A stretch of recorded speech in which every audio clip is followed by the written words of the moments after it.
Hello everyone, in this video I'm going to show a step-by-step tutorial on how to set anti-phishing code on Bitget account.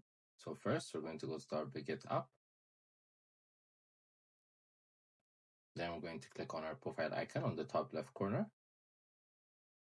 Then we're going to click on our account profile. Then we're going to go to security. So once we scroll down, there's the anti-phishing code option. We're going to click on it.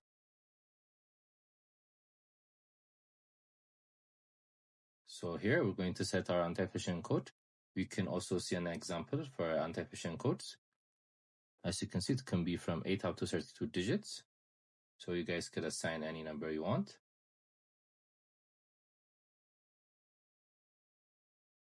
So once you're done, you're going to click on submit. Then next, there's security verification via Google Authenticator. So if you guys have that app, it's going to be easy. If not, you guys have to download it from the Play Store or App Store. So we're going to open it, then scan the QR code that you're going to see here.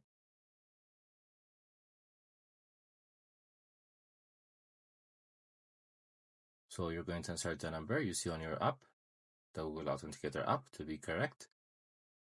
Then we're going to click on next. Again, there's another security verification sent to your email. You guys are going to insert the number. So this is how you do it. I hope you guys liked this video. Subscribe for more, like for more, share for more. I hope to see you again. Goodbye.